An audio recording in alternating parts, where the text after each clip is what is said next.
Yeah, bro.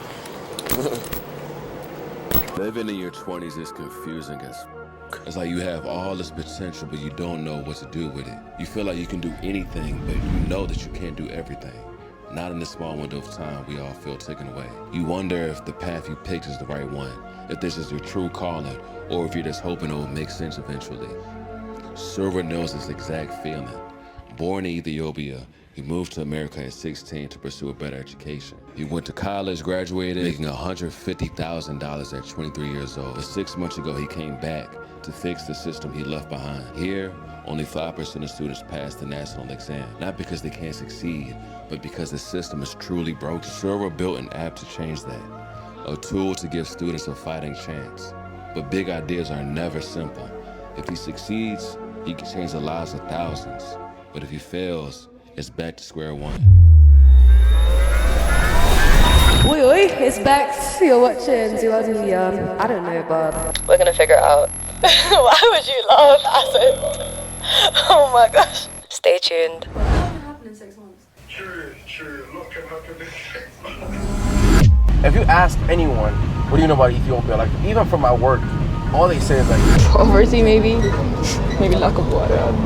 They think Africa is just a jungle. Because you're from Africa doesn't mean you don't live in a hut. Where do you think that comes from? We are the world videos. I think I'm considered poor. Look at the Ethiopian kids. People think Ethiopians are stupid.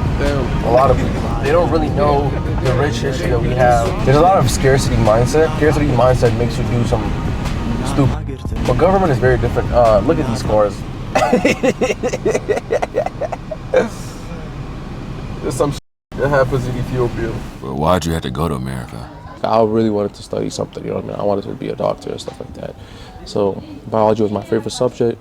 I love math and stuff like that. So I was like, yo, I can actually make something, you know what I mean? It sounded like you can pursue a lot of education here. Mm-hmm. Talk to me about this 16-year-old Raph. I was living by myself at 16. That shit wasn't even legal. Where were your parents? They were in Ethiopia. But I was technically supposed to be my mom, my sister. Are you guys ready? Are you ready?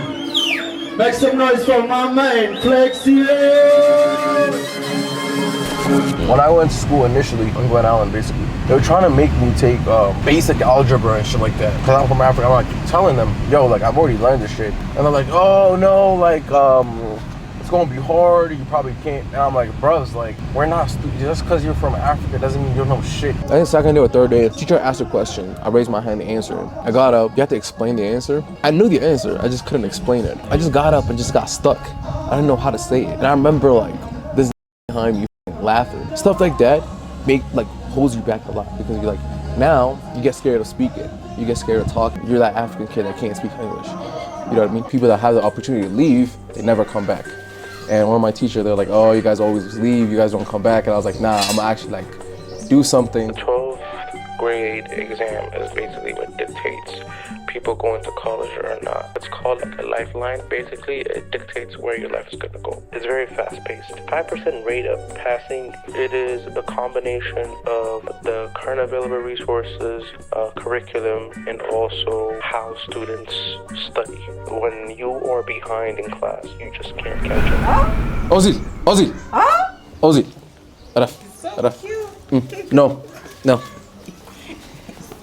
One, we built everything from scratch. My partner built a good amount of the apps. We had to develop our own algorithm to basically suggest questions and all of that. Our app is basically like a personalized tutor for these students, bridging the gap between what they don't know and what they want to know to pass the exam. Our country, unfortunately, is very slow for technology, especially the older ages. People did believe in it, or they kind of believed in me when they saw like how passionate I was initially. I have to be up like 4:30 or something, go to the church, hit the gym, and then we start going around schools. We have a phase of like getting cold approach, basically approaching their schools first, and then slowly nurturing their leads. Yesterday, for example, that was like, I think the 4th or 5th meeting with the school. Yeah. But we closed the school yesterday. You have to really care about it, otherwise you're gonna burn out, like for real. People be blowing you off a lot, like you think you closed it, but then they're not gonna respond, which I guess like that's every business. What's one of the more common excuses you get? Budget. They don't got budget. And I'm like, it's free. Yeah, I'm giving you for free for 3 months. People are not like open to technology. I believe it's going to help people understand how to study and how to persevere when they get questions wrong. I believe our app is going to have a lot more features down the line to really help them and guide them on how to study and how to problem solve. Hopefully, they start doing this before they even go into class. I think that will definitely make the change. Looking back, the past 6 months, how do you feel like the past 6 months defined you?